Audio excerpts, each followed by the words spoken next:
contemplar l'Evangeli d'avui. Dia litúrgic, diumenge 28 de durant l'any, text de l'Evangeli segons Sant Mateu. En aquell temps, Jesús proposà aquesta paràbola als grans sacerdots i als notables del poble. Amb el regne del cel passa com amb un rei que celebrava el casament del seu fill. Va enviar els seus servents a cridar els convidats a les noces, però ells no hi volien anar. Llavors, envià uns altres servents amb aquest encàrrec.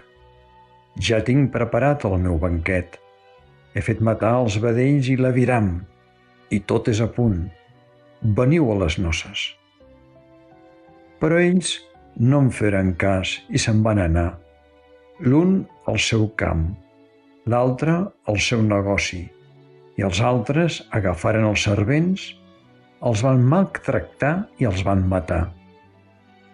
El rei, indignat, envià les seves tropes per exterminar aquells assassins i incendiar-los la ciutat. Llavors va dir als seus servents: el banquet de noces és a punt, però els convidats no eren dignes.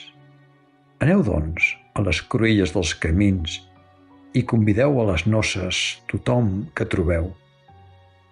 Aquells servents van sortir als camins i van reunir tots els que van trobar, bons i dolents, i la sala del banquet s'omplí de convidats.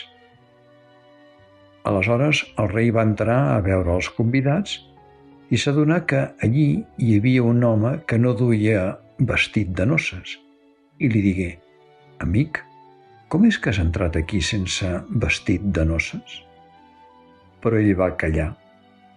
Llavors el rei digué als qui servien: lligueu-lo de mans i peus i llanceu-lo fora, a la tenebra. Allà hi haurà els plors i el cruixit de dents, perquè molts són cridats, però pocs són escollits. Comentari pel padre Julio César Ramos González, Mendoza, Argentina. Aneu, doncs, a les cruïlles dels camins i convideu a les noces tothom que trobeu. Avui Jesús ens mostra el rei, és a dir, el Pare, tot convidant, per mitjà dels seus servents, és a dir, els profetes, al banquet de l'aliança del seu fill amb la humanitat, és a dir, la salvació. Primer ho va fer amb Israel. Ells no hi volien anar. Davant la negativa, el Pare no deixa d'insistir: ja tinc preparat el meu banquet. Tot és a punt. Veniu a les noces. Però aquest desfavor, d'escarni i mort dels servents suscita l'enviament de les tropes, la mort d'aquells homicides i la crema de la seva ciutat, és a dir, Jerusalem. Així, per altres servents, és a dir, apòstols, enviats a anar per les cruïlles dels camins: aneu, doncs, a tots els pobles i feu-los deixebles meus, batejant-los, dirà més tard el Senyor Jesús.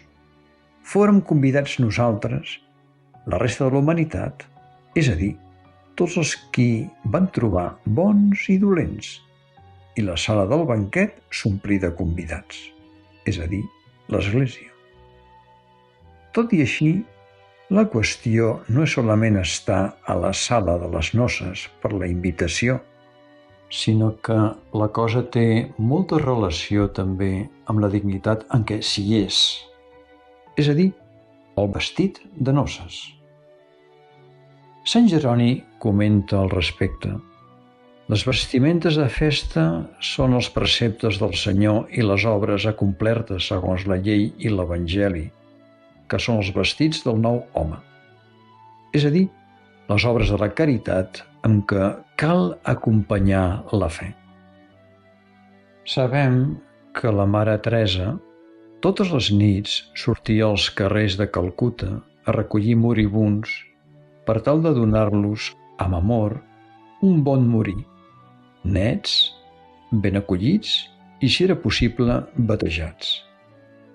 I una vegada comentà: «No tinc por de morir, perquè quan sigui davant del Pare hi haurà tants de pobres que li vaig lliurar amb el vestit de noces que sabran defensar-me».